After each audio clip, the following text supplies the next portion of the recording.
Olá! O objetivo da aula de hoje é a gente trabalhar com área, né? Vamos trabalhar com metragem quadrada, né? Aprendendo a configurar, né, a unidade de medida a uma associação de um shapefile de polígono, tá? Eu trouxe aqui esse mapa para exemplificar as interpretações à luz, né, de uma análise urbanística. Esse mapa é um recorte da cidade de Vitória, desenvolvido aqui previamente, com uma classificação de área, né, de dimensionamento em metragem quadrada dos lotes da cidade.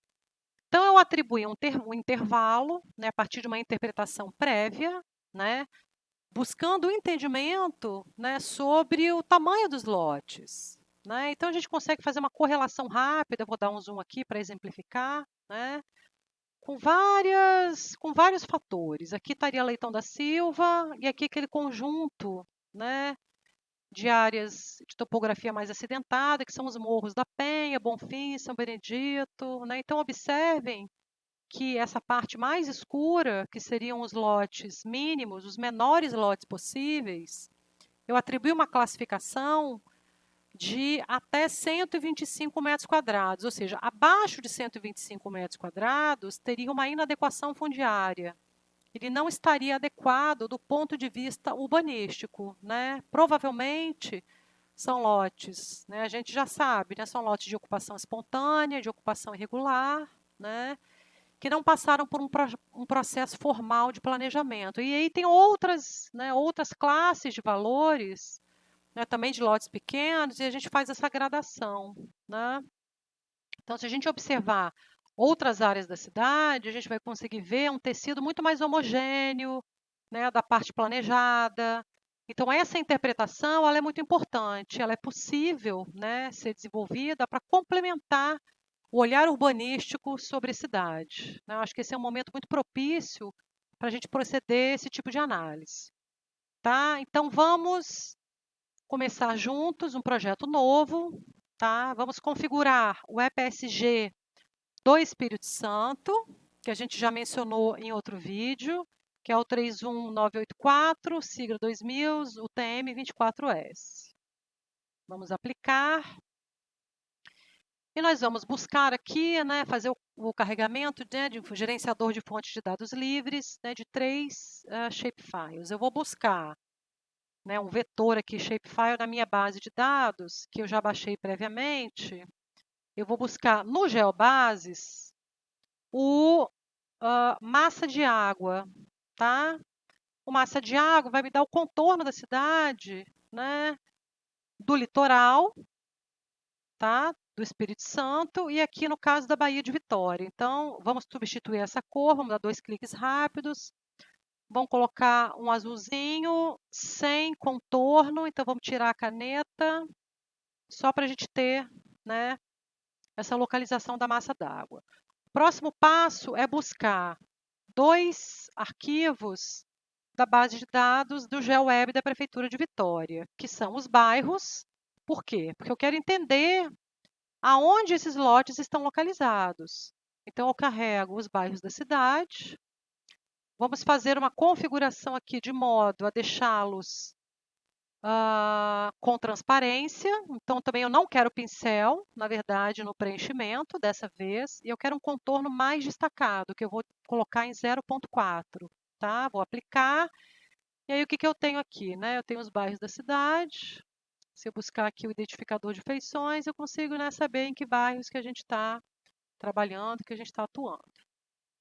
Tá? O próximo shapefile que a gente vai buscar também é da base de dados da Prefeitura de Vitória, né, GeoWeb, é o shape de lotes. Então, eu busco, adiciono, né, o meu veio aqui nessa cor rosinha, vou dar um zoom, opa, selecionei sem querer, gente, aqui em feições. Então, eu vou dar um zoom aqui. Vou pegar a área do centro, que eu acho que pode ter uma interpretação interessante. Vou deixar destacado esse trecho aqui. Então, vamos proceder à configuração inicial que antecede, né, a manipulação, né, dessa tabela de cálculo, efetivamente, né, da calculadora de campo. Então, a gente precisa ir em projeto, propriedades, Aqui em geral, o que a gente vai fazer? Aqui em medições, nós vamos buscar esse dado chamado non/planimetric. Então, a gente digita e ativa, tá, essa opção. A unidade de medida aqui, ó, medida de distância é metro e a medida de área em metro quadrado. Aplicamos, ok. Próximo passo é abrir a tabela de atributos. Então, ao abrir a tabela de atributos, a gente precisa, né, pincelzinho, vamos ativar o modo de edição. Eu vou deletar a minha porque eu já tenho, né, uma coluna de área previamente que eu tinha desenvolvido antes. Então, vamos lá. Calculadora de campo, abrir calculadora de campo. Precisamos criar um novo campo, vamos chamá-lo de área, M2, que seria área em metro quadrado. O número decimal real, comprimento 10, precisam 3.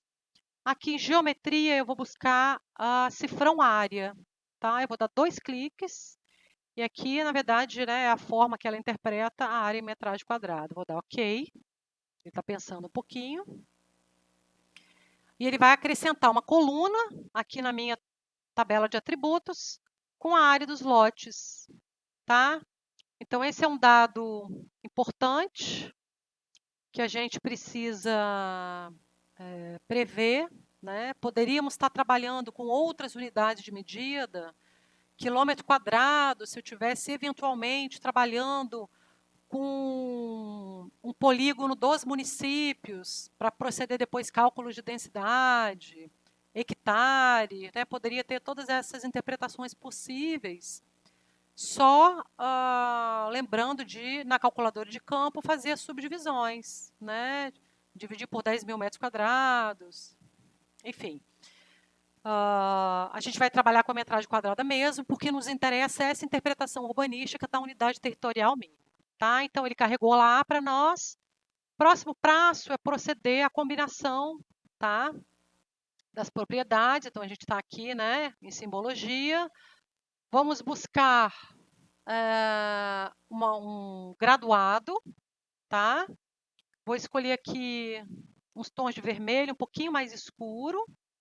Correlacionar aqui em símbolo a área em metragem quadrada. Vou usar 6 classes. Opa! 6 classes, tá? Ele classificou aqui aleatoriamente, né? Isso que o programa nos traz. Então, o que é importante aqui? Nesse caso, é entender quais seriam os intervalos, né, que nos interessam a partir de uma análise urbanística. Então, nos interessa, né, fazer essa interpretação da questão fundiária, tá? Então, eu vou trabalhar com dados, com lotes mínimos, né, com lotes irregulares, com lotes padronizados, tá? Então, ó, 0 a 124, 125 a 250, 350, depois eu vou para 500. Opa, desculpa, gente, errei aqui. 351 a 500.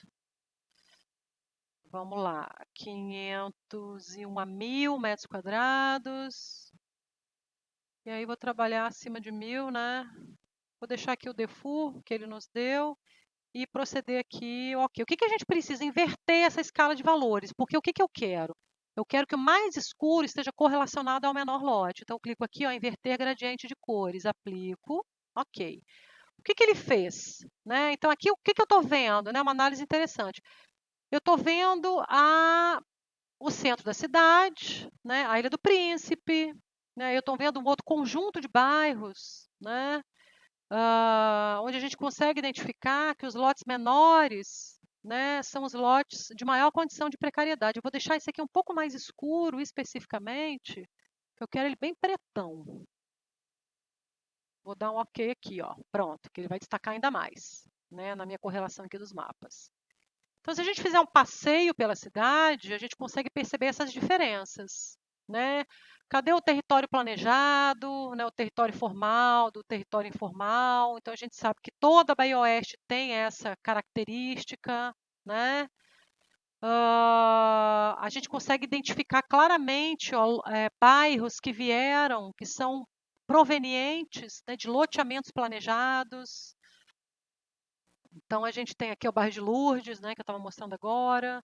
A gente consegue verificar, por exemplo, os lotes da Enseada do Suá, que são lotes enormes, né? Então, se a gente vier aqui em identificar feições e a gente clicar, a gente consegue perceber, são lotes, ó, acima de 4.000 metros quadrados, 3.800, tem lotões grandes, né? Por isso esses edifícios, né, com essa caracterização. Observe que interessante esse conjunto de bairros, né, onde a gente vê que ele é integralmente planejado e teve pouca modificação, né? Então, a Mata da Praia, por exemplo, ela tem uma variação dimensional, ó, daqueles lotes que a gente chama superquadras, 1.400 metros quadrados, que são os lotes da frente para o mar, com os edifícios verticais multifamiliares. As casas, por sua vez, tem lotes menores, ó, 410, 415, né? Então, são lotes padronizados. Se a gente vier aqui na Ilha do Frade, que é uma área mais bem estruturada, digamos, das famílias de maior poder aquisitivo da cidade, né, classe a gente percebe lotes, ó, de 850, 900, 1.000, né? São lotes grandes para uma modalidade de habitação unifamiliar, né? Então, é muito interessante, né, entender como que a gente consegue fazer uma série de associações, né, a partir da interpretação dessas áreas, né, dessa parcela fundiária mínima. Bom, o próximo passo seria a gente proceder, então, à configuração para a prancha, né? Então, o layout, isso aí a gente deixa para um segundo momento, né? Por hoje é isso, até mais.